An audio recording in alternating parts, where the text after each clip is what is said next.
primer lugar, señalar con toda claridad que nuestro grupo parlamentario no se opone a los mecanismos de democracia participativa o de democracia directa. Creemos que complementan a la democracia representativa y la pueden perfeccionar en algunos casos. El problema es que este no es un mecanismo de democracia directa que favorezca al ciudadano. No es un mecanismo que empodere al ciudadano frente al poder ejecutivo, toda vez que, como aquí ya se ha explicado, no está planteado en los términos de una verdadera revocación de mandato, sino en términos de una ratificación de mandato. ¿Esto qué quiere decir? Pues que a la hora de facultar al propio sujeto de una eventual revocación de mandato en los términos de la minuta, lo que se está buscando es hablar de su permanencia, no de su destitución. Esto desnaturaliza la figura de revocación de mandato como la conocemos en el mundo.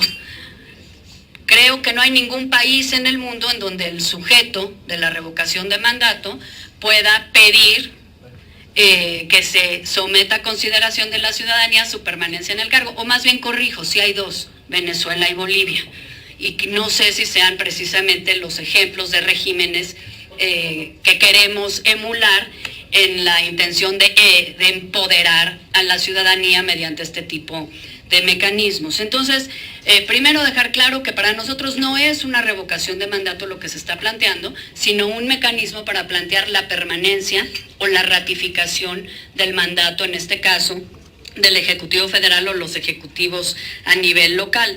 Si fuese una herramienta para la ciudadanía, entonces tendría que decirse que solamente los ciudadanos pueden solicitar la revocación del mandato, y entonces habría que entrar a definir qué número de ciudadanos en relación a la lista nominal deben concurrir para solicitarla, y entonces habría que hablar de cómo hacer vinculatoria esta eventual revocación de mandato en términos acordes y congruentes con nuestra Constitución y con nuestras leyes electorales, porque simplemente para ejemplificar, introduce la minuta un concepto que no existe en ninguna parte del derecho electoral mexicano, que es esto de hacerlo vinculatorio por la mayoría absoluta de los votos emitidos en urna, cuando todo el concepto de validez de los votos es importantísimo en el derecho electoral mexicano, y se habla justamente de la votación efectiva emitida.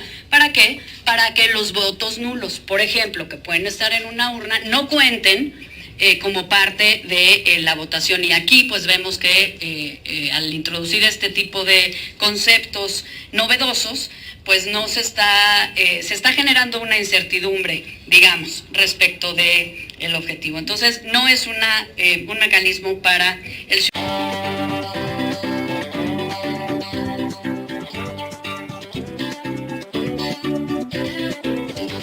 ciudadano.